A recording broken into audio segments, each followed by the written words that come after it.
Welcome to the Casey Ingram Show, where we break down the headlines, ask the tough questions, and bring you real conversations that matter right here on the Treasure Coast and beyond. If you like the show, be sure to hit that subscribe button. I'm Casey Ingram. Let's get into it. Today, we're taking a closer look at one of the largest contracts Martin County has ever awarded, the approximately $74 million Operation Center project at approximately $627 a square foot. It was awarded based on a conceptual cost estimate. Let me be clear and upfront. We do not oppose a new operation center. What we question is how this project moved forward. For over 20 years, Martin County has repeatedly claimed it needed a new operation center, yet never once put the project out to competitive public bid. Instead, county leaders quietly handed the entire $74 million contract to an out-of-county nonprofit, Building Tomorrow's Schools, now rebranded as Building Tomorrow's Infrastructure, by an unsolicited public-private partnership bid.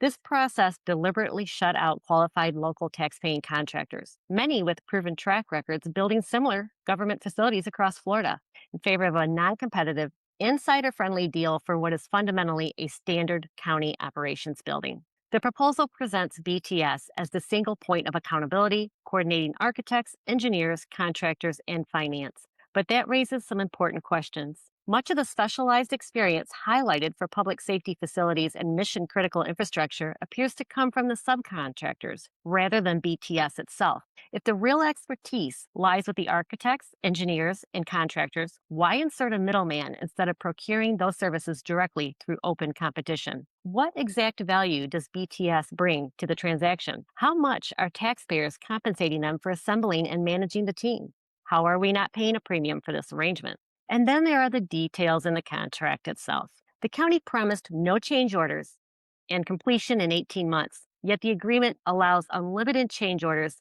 including up to $500,000 each that the county administrator can approve without BOCC oversight. It also contains multiple carve-outs that could extend the timeline well beyond the original promise of 18 months.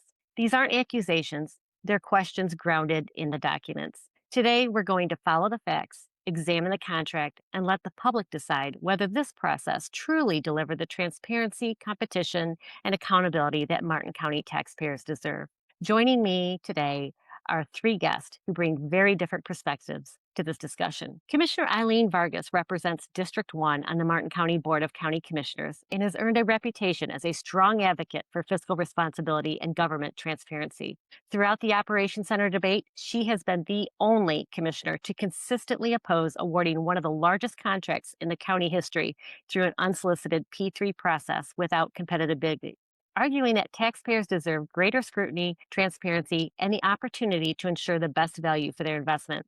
Tim Mullen is the founder and principal of Commercial Mortgage LLC, and for full transparency, he is my husband. With decades of experience in commercial real estate financing, development funding, and complex capital structure, Tim has worked with developers, investors, and business owners on projects ranging from income-producing properties to large-scale development ventures. Known for his analytical approach to project finance, he brings a lender's perspective to discussions involving public-private partnerships, debt financing, risk allocation, and taxpayer exposure. On the Operation Center P3 proposal, Tim offers insight into how major projects are financed, where financial risks ultimately reside, and what questions taxpayers should be asking before long-term obligations are approved. And we also have James Crocker.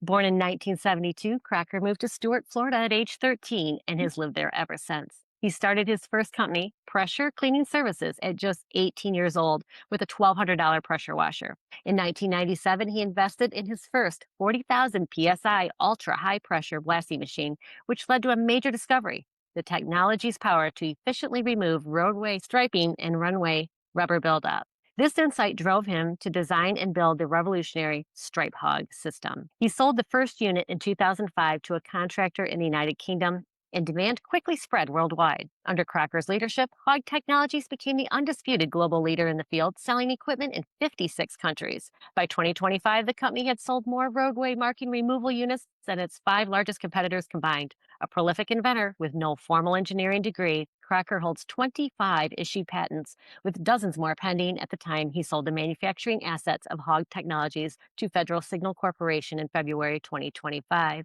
He retained the contracting division, now operating as Croc Enterprises LLC, including Croc Line and Croc Crush Solutions. Combined, his company surpassed $100 million in annual sales in 2025. Impressive. Internationally, he founded Diversified Water Blasting in Dubai and also leads the Crocker Group LLC, a real estate investment company. Beyond business, Crocker's a devoted family man and author. He has written and published 7 illustrated children's books focused on character and values, plus the humorous golf book, The Wonderful, Blunderful Game of Golf. He and his wife, Sandy Jo, they published Simon Schuster author, live in Stuart, Florida. They have 5 children, 6 grandchildren, and a 7th on the way. An avid traveler who has visited more than 40 countries and enjoys offshore fishing on his 75-foot Jim Smith yacht, Fish Hog. Crocker is affectionately known throughout the industry as the Hog Father. Today, he is one of the most outspoken critics of the Martin County $74 million Operations Center P3 award, arguing the unsolicited, non-competitive procurement lacks transparency and accountability, and has publicly advocated legal action to stop the project before taxpayer dollars are committed. So I want to thank you all for being here. This is one of the largest contracts ever awarded by Martin County. And today we're going to take a deep dive into this process, the proposal, and the questions that many taxpayers are still asking. Commissioner Vargas, I'm going to start with you. You cast the lone dissenting vote on one of the largest contracts in Martin County's history.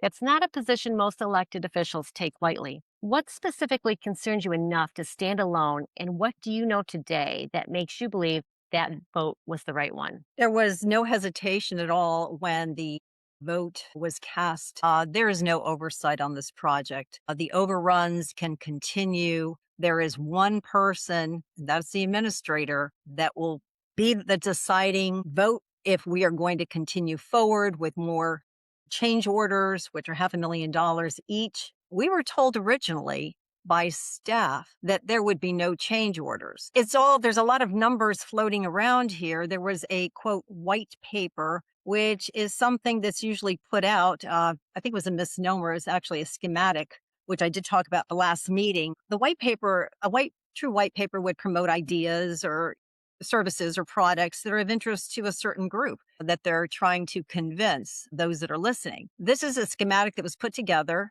by the building director at Martin County who would answer to Mr. Donaldson. And we need an independent overseer. When I go to church and they're collecting from the boxes or from the baskets, there are 2, maybe 3, usually men, and maybe even a guard that are taking the funds into the back room to count. We need the same type of thing. And I'm trying to bring this more to a level that people can understand. There is no representative for the taxpayers. I've asked the commissioners this last meeting to rethink this, and I did not get any response. So to me, no response is a response. They haven't looked at this carefully. They don't have the expertise in business whatsoever. They seem to be quite comfortable going forward with this project after knowing all the information that I had presented last time. Originally on the schematic, there's a number here of 63 million, but in this contract, the voluminous paperwork, it's 74 million, but it will balloon up to something that is far greater, and it could be as high as $95 million. It's a huge question mark. So with that, we need to be able to dial back. We also got a very sobering report from the Budget and Finance Directress just before I did speak about this towards the end of the meeting. And we also have backup paperwork. As we know, the ad valorem tax is all in the news, which means we're going to be cut from some of our funding. So when I did ask the commissioners, especially those that had been there a very long time, 16 plus years, 20 plus years, why they had not set aside funds and projected this expense that would be necessary at this time, the response was we didn't have the money.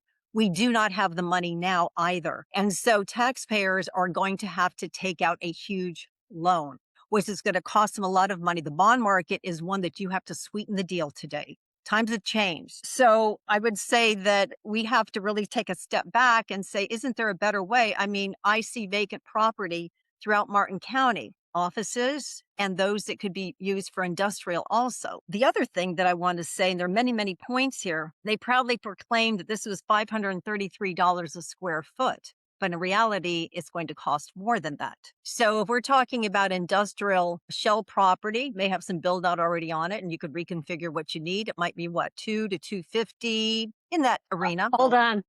Commissioner Vargas, look what James is holding up here. James is shaking his head when you brought up that price of square foot. I'm Okay, well, seeing they were very smugly proud about it, and I was aghast. I'm a businesswoman, I understand money. I've been in the real estate business since I've been 18. I have my training wheels in Miami. I'm still a real estate broker. I'm a wealth advisor with my husband with an international company, and this makes absolutely no sense. I asked last meeting, who is overseeing? It seems like it's in-house, but that is not correct. It has to be another entity that is paid. They stated, they being Mr. Donaldson and the commissioners concurred that we needed to save at least $500,000 by doing this in-house. But there's nobody that has the expertise in-house. They're very fine. They're very nice people. They do what they do, but not for this type of project. So what's the expression? Penny wise, pound foolish. Is that right? Did I say that right? Okay, this is the case. They said, well, it'd be about 1%. I said, negotiate for 0.75%. I'll sit in negotiations. I will do that. And everything is possible. Everything is negotiable. So having said that, they're trying to save supposedly a few dollars so they don't spend that money, but they're spending all of this money. It just does not make sense. And I also ask the question, who's writing the checks? To whom are they writing the checks? there This is is no somebody who's oversight. been in the business. I'm talking about that person, that entity, whether it's a bank or whoever it may be that has the experience to be able to make this project make sense. This is more than double what it should cost. It should be a railroad style building. I know it was, and I haven't been there. I've been to India, but it's like the Taj Mahal out in Indian Town, very beautiful high school. I was a high school teacher at one time. It's very nice, but this is not this project. All right, Commissioner Vargas, I can tell James is ready to weigh in on this one. James, you actually had the opportunity to go visit some of the facilities. The county invited you down to speak with you about their P3 process, right? So shortly after my first Facebook post, Ed Campy, who has been, I just think is a wonderful person. I might add that, Ed, Blake Caps, Sarah Hurd, and Stacy, all of them I consider to be, dear friends. I've known all of them for a long time. This is nothing personal. 100%.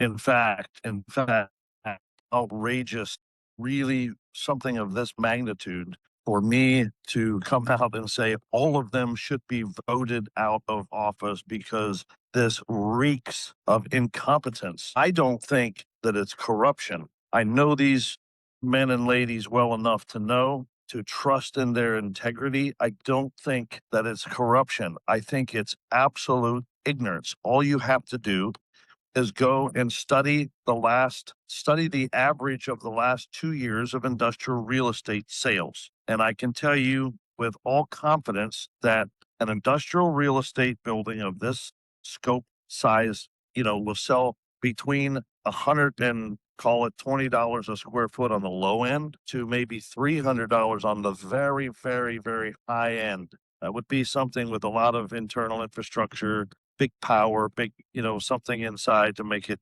go much higher, maybe and it might have to do with location as well.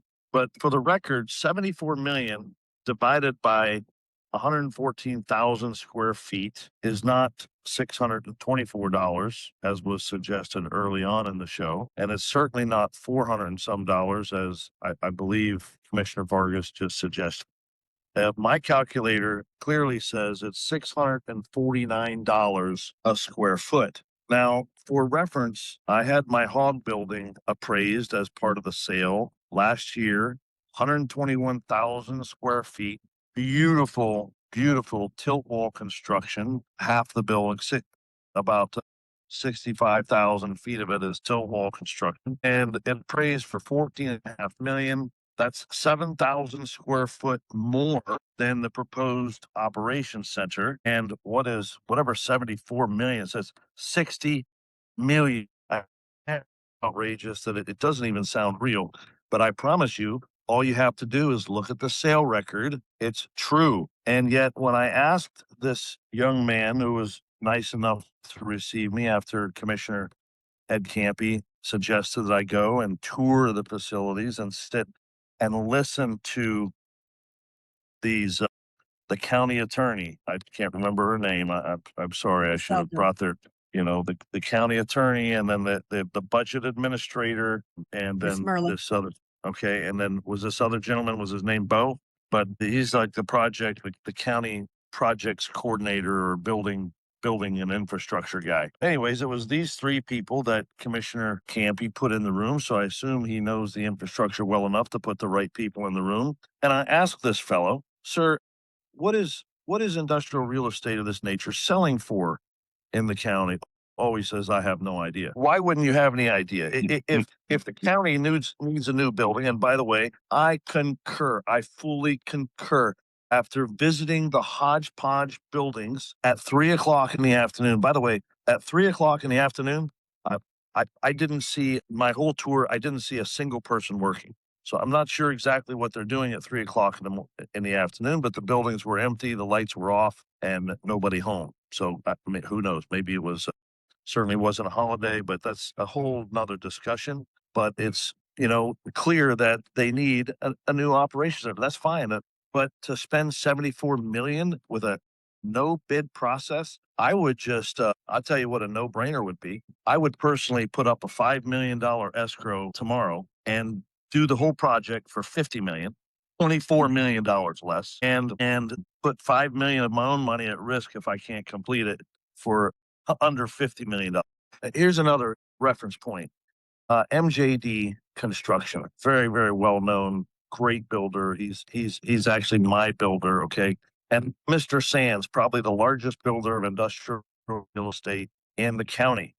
Mr. Sands has millions of square feet in the Sands Industrial Park in Palm City. I'm sure you know that name well, Eileen, Commissioner Yes. Vargas, sorry. He just built 230,000 square feet, 24-foot eve height, industrial building, beautiful tilt wall, 8-inch thick concrete walls, hurricane proof. Okay. And he did it for $70 a square foot, not counting the land and the infrastructure work. So storm drains and water retention areas and this sort of thing, not $649 a square foot. This entire process is outrageous. I have started a legal fund to fight it. I really want to fly to Tallahassee and literally pitch tent, put it outside the governor's mansion and sleep in it until I have a meeting with the governor over this nonsense. This is the kind of gross misuse of taxpayer funds that is dissolving the public trust. It's melting away like hot butter in a microwave. And it's, again, I don't think it's corruption. I think it's ignorance, carelessness. It's driven by a callous. Freezing for a second here, James. There you are. You're back. James, I cannot tell you how much I appreciate your input. And for folks that, I want to point out just to double on that, this nonprofit has never built this building. They're just like a project coordinator, and it was awarded to them. All their subcontractors that they listed are out of county contractors. They're probably very well qualified. But why didn't we just go to those contractors? And folks, I want to let you know, I put together a timeline about the P3 process. We didn't have a P3 ability to bid until 2025. Much of it was done through the consent agenda. And that means that it doesn't get pulled for public discussion. And commissioners just vote on it at the beginning of the meeting with a bunch of other items. But this consent agenda went through from January of 2025. It was finally passed in October of 2021. They did their final revision, which was an interesting revision because there was an application fee of 10% of the project or a cap of $250,000. Of course, we hit that on a $74 million project. However, on October 21, it was voted on to remove that cap and make it $25,000. The unsolicited bid shows up. So, and there we have it. Now, James, I want to ask you something. You have a lot of experience in a lot of different areas. And of course, you've been building your hog technologies. How long does it take just for the design and permitting? Because the county's white paper has 12 to 24 months on a normal scale for just design and permitting. Yeah, there's so many layers of this to unpack, isn't there? But in my latest development site that folks have probably seen coming out of the ground at the intersection of I-95 and Canner Highway there in Stewart, that process took about 2 years. It is the layers of approvals and requirements to go in front of the commission. It's just, it seems endless. They required that instead of having a right of way, you know, they wanted me to actually deed the property over to them. And then, so if there's a right of way, I mean, they have a right to use it. I can't build on it, but no, they wanted it deeded over to them and just arbitrarily required me to deed part of the property over to them. So fine, that's okay. So I did that, but then once it was deeded over to them, then there was tax owed on this property that I'm giving to them. So this required another. I'm just giving a little bit of an example of some of the bureaucracy that pervades the development process, and I understand some of that's designed to slow the slow growth. But it's also interesting how when the county is approving their own projects, they just railroad it through in no time at all. I also find it extremely interesting. Commissioner Vargas, do you have any idea how the county was able to procure 30 acres for what was purported to me to be $2.7 million? 30 acres of industrial real estate for your county attorney, I believe, told me it was $2.7 million. Like, it's like a gift. It also, It's a bargain. Yeah. That predates me. I've been in office for about a year and a half. I got in late November. The honeymoon period was there, but January 25, I was all in to get the lay of the land. I just want to say one thing, James, and we'll get back to that again. On this schematic, they have here square footage, $533 a square foot, and they felt very comfortable with this. So there was no $400. They were going in the wrong direction. But no, that land that they had purchased, they had that in their inventory, and they thought this would be a great place. They asked me at the last meeting, well, Commissioner Vargas, what would you like to see? I said, I would like to see more bids. I'd be like to give the opportunity. This is what I do personally. And if 3 are not enough, maybe we did another one. But how about keeping it within Martin County? And you talked about this, and I cannot understand what the push is against this. Again, I go back, and you're very generous in your spirit. We're both Christian. However, I trust in God. All others I verify. Okay. So, having said that, why the pushback? There's been a change in the commission in the last year and a half, and I think you have to be a strong business person to be able to understand how to run the numbers and how to manage. I think that the person that you met was Sean Donahue, I believe, and he's the building director. Very nice person, but he does what he does. And then you met with Elise Elder, also the lead county attorney. And I believe those were 3, and Commissioner Campy, of course. So I think those were the 3 that you met, but they're in no way, they've never signed the front of a check. I've signed the front of checks. They've signed the backup checks. And that is huge. That is absolutely huge. So I just want to point that out. That was before me. And again, there were a lot of things going on. And maybe that's why the people said 98% we want. I guess it just struck me if that 30 acres that they have in inventory, I asked specifically how much they paid for that, and she told me somewhere around 2.7 million. So, there was a 10-acre parcel, industrial parcel, right in front of that big Amazon center, whatever it is out there on Canner. And I had that under contract, 10 acres for 5.4 million. So using that math, that 30 acres in the same industrial park should have cost them 15 million. So I wonder what sort of things was promised to the developer that led to the developer, I believe that's Coulter Homes, right? Yeah. Giving them 30 acres for 2.7 million. I think there's a whole nother, something to unpack there. And I think the bottom line is, for any taxpayer, any just ordinary blue collar, white collar, doesn't matter what collar, all you have to do is go on your computer, go to LoopNet and search industrial real estate, big buildings, small buildings, and study what the price per square foot average is for the sales history in recent years. And you're going to see $120 to $300. You will not find $674 anywhere. And the fact that this gentleman was clueless as to what the value when you're uneducated, you're capable of making really unintelligent decisions based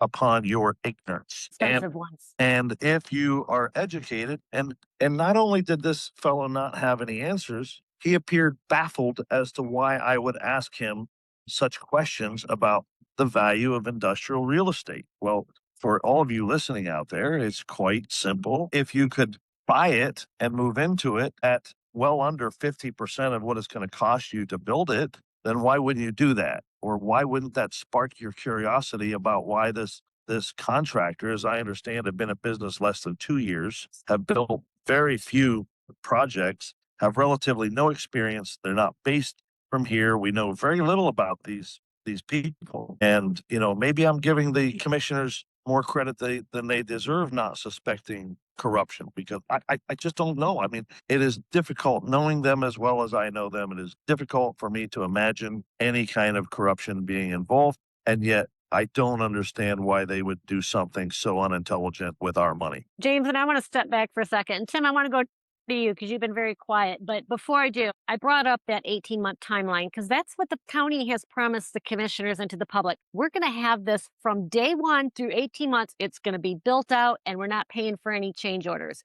Of course, now we've looked at the agreement, the change order, the county administrator can sign anything up to $500,000. It's dollars each, unlimited. And they can also come back and get county commission approval for more change orders. So then there's the fact of getting it done in 18 months. And I specifically asked you that question because how in the devil can you build this whole thing in 18 months when it takes normally, you just said 2 years for the design and permitting process? And they point out to IRSC, the Indiantown Charter High School, because that was done very quickly. Folks, one thing you need to realize about that, IRSC can bypass many local zoning, land development, and permitting requirements because Florida grants state colleges sovereign authority to construct their educational facilities.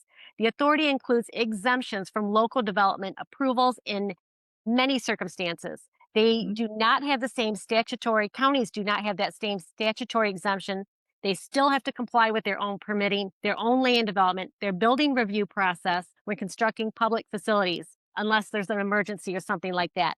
They cannot arbitrarily delay private permit applications in order to move the county's project ahead. So my question is, we know IRSC didn't have to go through the permitting process. It's a Florida statute. They don't have to. The county still does. How in the devil are we getting this done in 18 months? And then if the permits are delayed, by the way, it's an extension in the contract. That's right, exactly. And I did ask that question. It was incredulous, and I couldn't wrap my head around this when I asked the building director how they feel that $533, what I have here, James, I'll say that, and I did see your screen, but I'm just taking what was given to us. He said, well, that's the going rate. Of course, I wasn't satisfied with that because I had nothing to compare it with. And it was, what are you talking about? Prove to me. As a real estate broker, I've done many comparable analysis, and some properties I need to throw out to make it bona fide in my career as a real estate broker. So I know what I'm talking about here.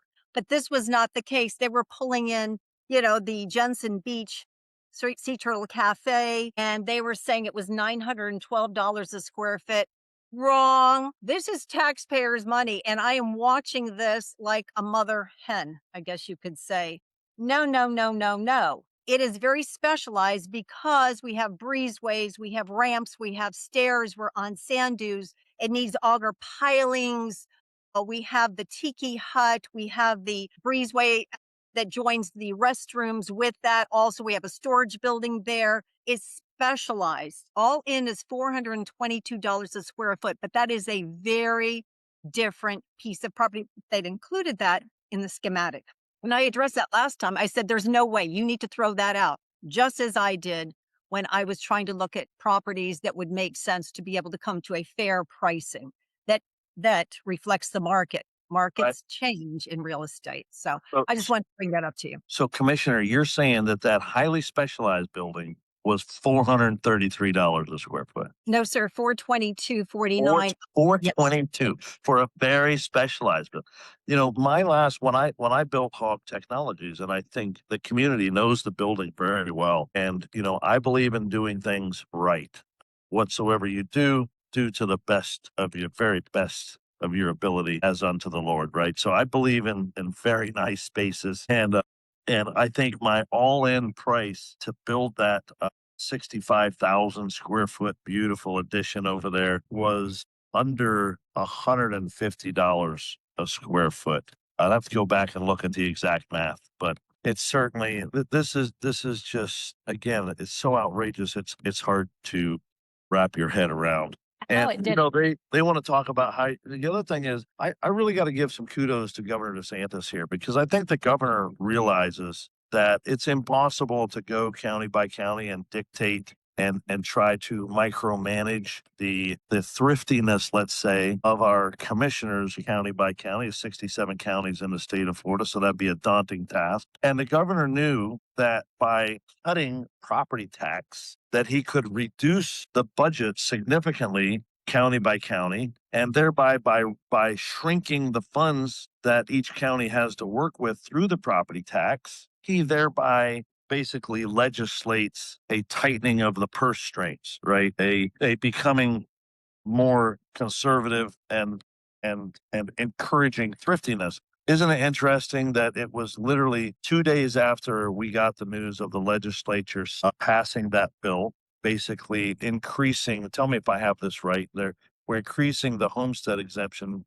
from 50,000 to 250,000. 150 at this point, and then the following year 250, and then thereafter we don't know yet.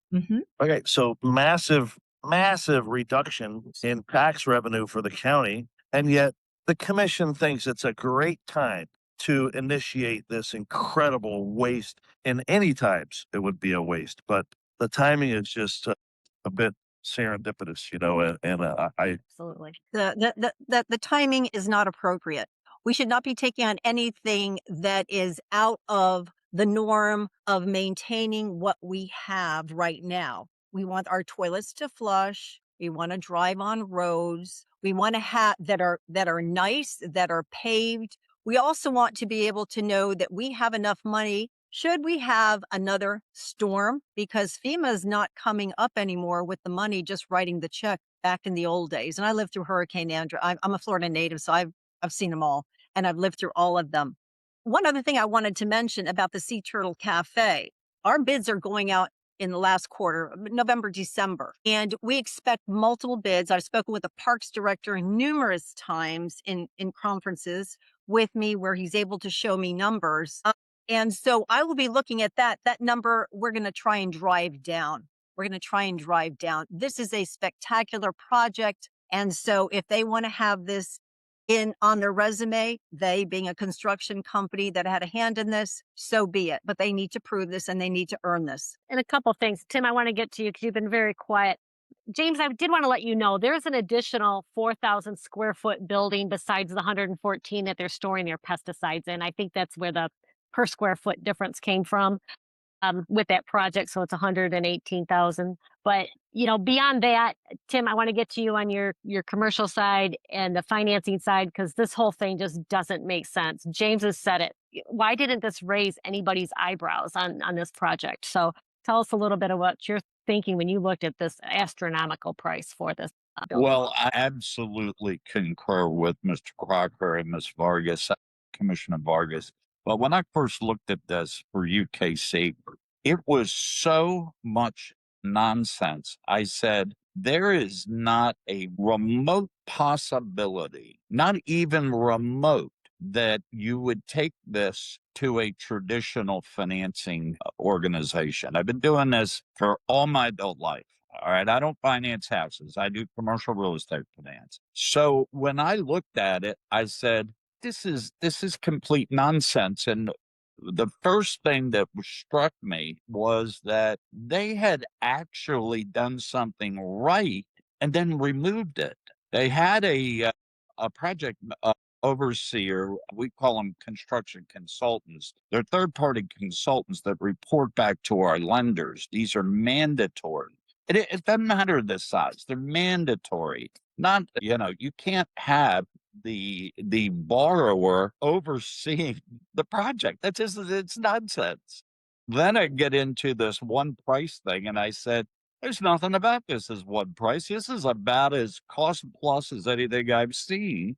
All right. And none of it adds up. I'm personally right now building 166,000 square feet of retail in Indiantown. We are comp plan approved in zoning. It is not even anywhere close to what this county is saying. It's very, very close to what Mr. Crocker's saying. Our budget, which will be traditionally crafted, all right, has peer review, oversight, and should we use a financing instrument like traditional financing, they're going to guarantee, require that a third party construction consultant will review all of the cost analysis.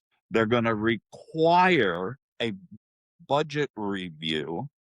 And when we get off and running, they're going to report every 2 weeks to our lender to make sure we're on budget, make sure we're on time, we're not burning interest reserves. The only reason you're getting through this at the county is there's no financing. You guys just went out and floated a bond. They don't give a darn. They don't care. I mean, that key bank said, yeah, it's a muni bond. Let's just go and give them the money. So this is the most, Mr. Crocker's spot on. I mean, high end would be a couple of $100 a foot. We build high end condos at $225 a foot. I am a finance professional with 38 years experience. That's my side of the deal. And we're going back way back. All right. None of this makes any sense. You can't have the builder oversee and manage himself. What's the old joke? We're going to go get the fox and watch the hen house. That's ridiculous. We don't do that. It doesn't work like that. So anyhow, this is not a fixed price deal. It's contractually a cost plus deal, and it's a horrible cost plus deal. It's not a bad one. It's horrible. I don't even know how you bond this deal, but there's so many. What are you going to say to the bonding company that says, what are we bonding here?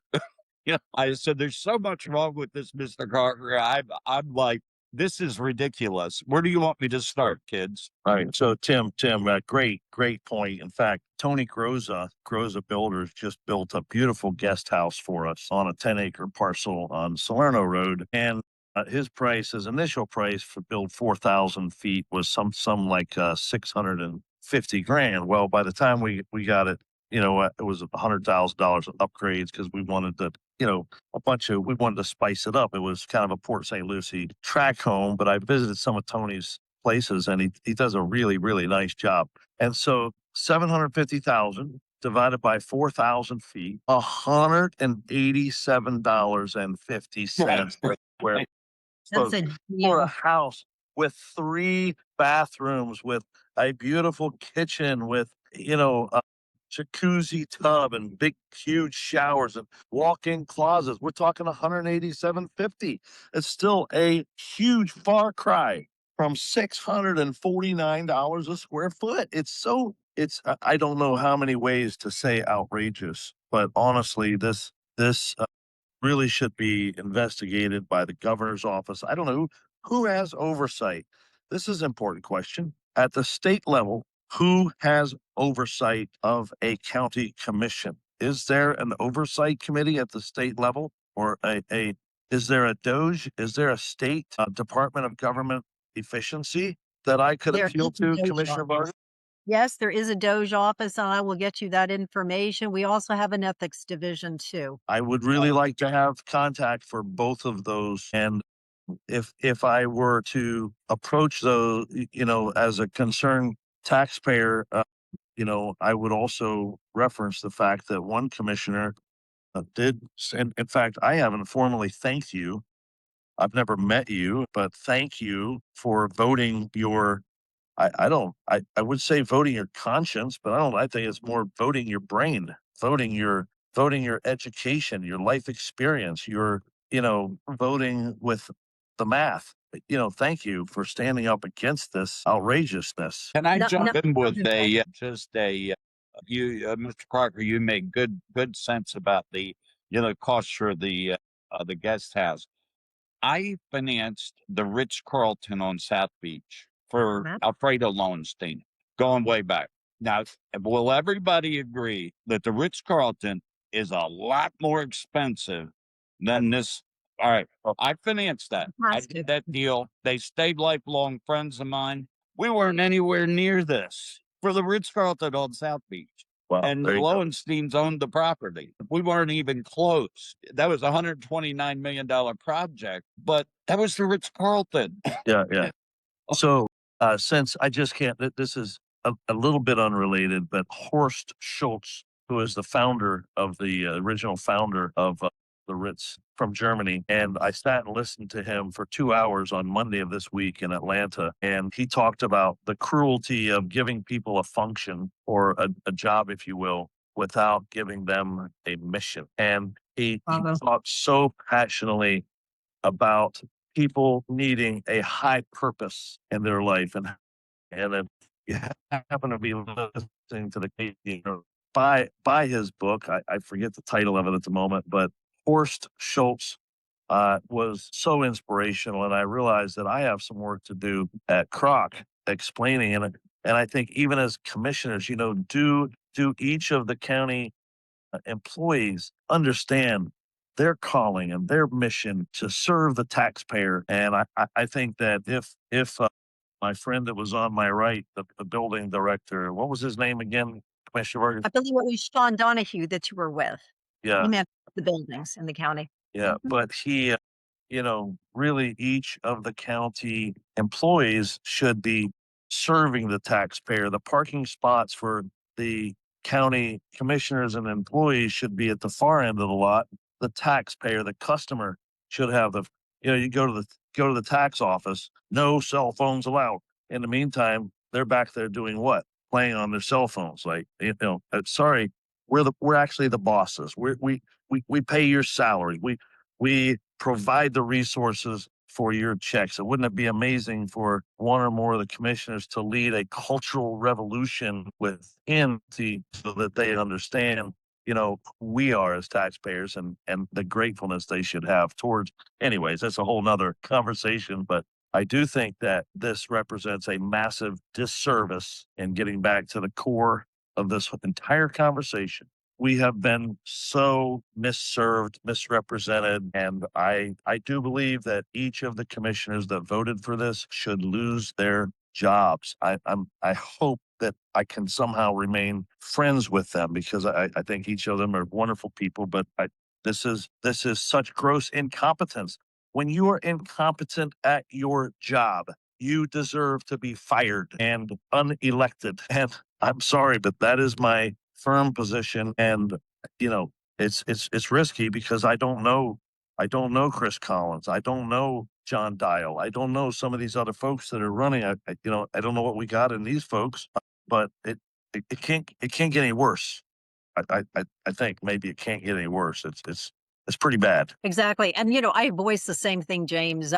Are the people here to serve the government, or is government here to serve the people? When you talk about be at the back, stay behind until you're called forward. We were elected, put in this position, and yes, we're paid a salary, but we have to earn that. We have to earn that every time we are there serving as a commissioner, whether we're in at the office, out of the office, we're in a board meeting, no matter what. It'd be as if you had an employee that was not able to do that. That would be cruel to put them in a position. And I was tender about it last time in the commission meeting. It's all fine to do this labor and to have this schematic, but you have to have someone who understands and is a professional and has vast experience to be able to make this, something that's plausible. Why didn't they have a builder on a committee, an actual local builder?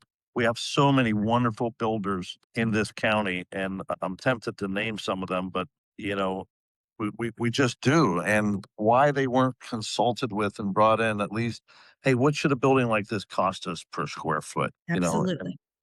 And Given the opportunity to bid on it, this doesn't, Casey, when you think about this, right? When you have this level of incompetence, it really may start stirring my imagination. When I walk in that building, the main maintenance building, where all the big, dump trucks and bulldozers and earth moving equipment and sewer jetters, all the generators and light plants and the things that a county ops center uses. It was not only curious to me that the lights were off and nobody was home at 3 o'clock in the afternoon.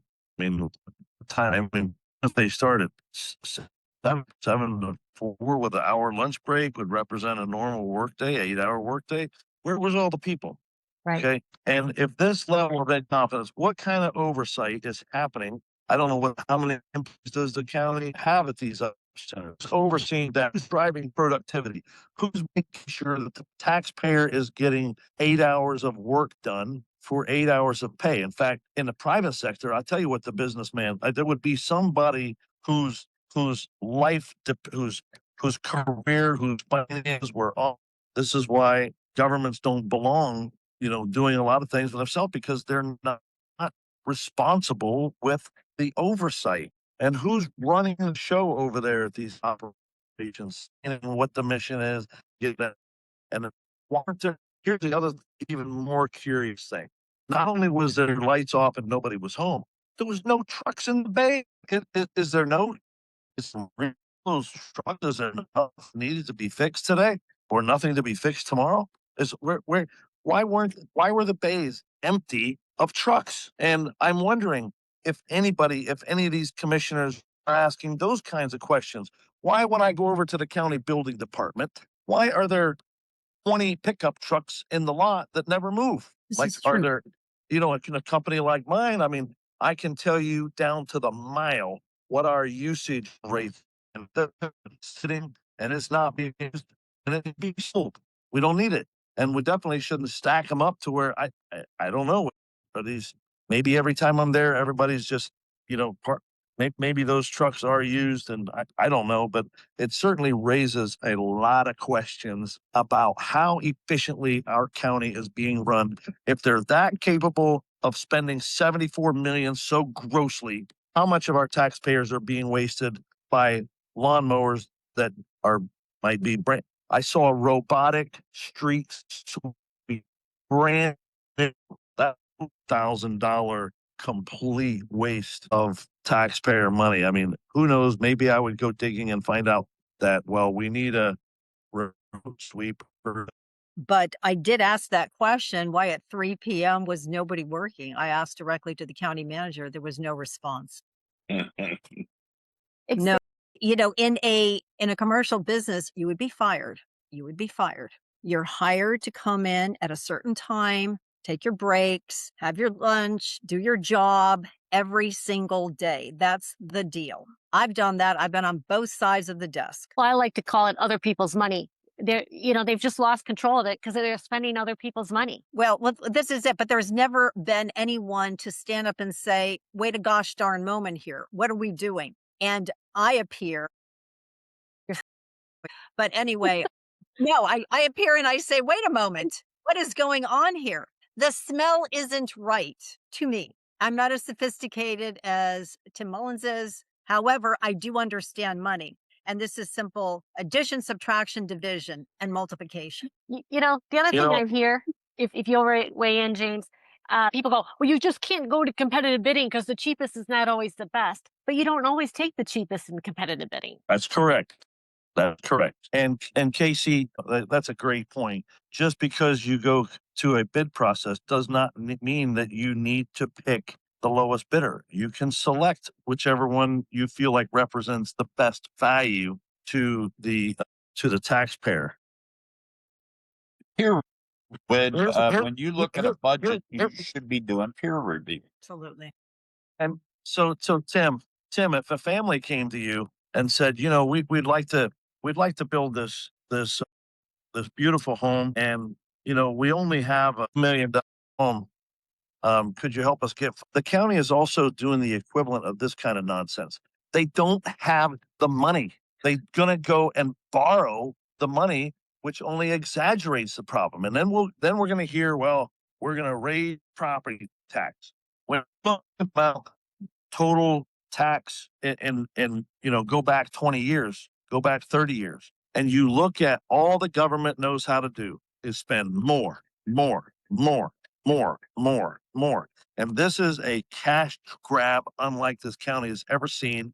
they're going to go out and borrow it, and then they're going to break our backs paying off the debt. You wouldn't believe the amount of tax that I pay a year, and it's very sad. It's not fair, and especially now you see this kind of waste, and it's a real eye opener as to the level of incompetence that exists. And I hope that everybody will share your podcast there, Casey. And how do you distribute your podcast? Do people share this on Facebook or? Facebook and YouTube is primarily, and then I just share it to like Nextdoor and different Facebook pages. Yeah. Can I jump in for a minute, James? Because you're making a point that just dawned on me. This comparable, they compared this to 5 projects they did. Okay. They're how about let's You're compare upsetting him the again. 5 projects that somebody else did. You shouldn't question this incompetence because we have 4 other proof that we were Right. incompetent We lost up 4 other ones on the same scale. So therefore, we're doing a better job of lasting this up than we did the last 5 ones. How about we go find your project? Let's compare your cost to their cost. There you go. That's a great point, Tim. Well, I got so frustrated. I said, Casey, this wouldn't make it through round 1 of any financing package I've ever done in my life. All right. I wouldn't even know what to say to you guys. I'd say, get lost. I don't have anything to do with this. All right. The only way you got this deal done was you did a municipal bond that was guaranteed from sales tax revenue. Because I can tell you, I don't know a lender on the planet that would take one look at this and say, you people have lost your mind. Get out of here. The cost, it just doesn't work the way they think it does.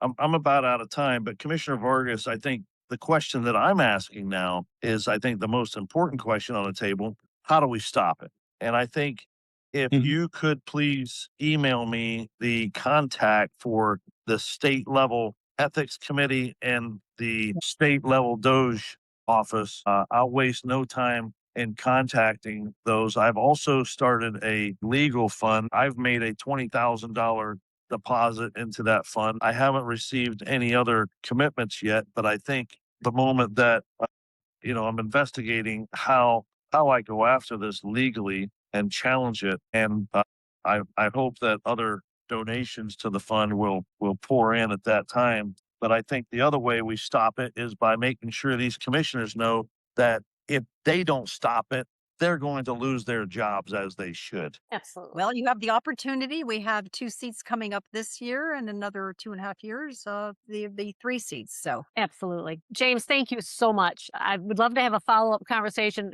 This group would be great, on the governor's tax cut proposal for the property taxes, because municipalities are going to fight that and scare the heck out of people. I can see that happening already. So we need to cut the pork. And if there's that kind of pork this much in the open, I mean, nobody questioned the no bid process except for you, Commissioner Vargas. Nobody. So, Yeah, by the way, so Casey, great point you make.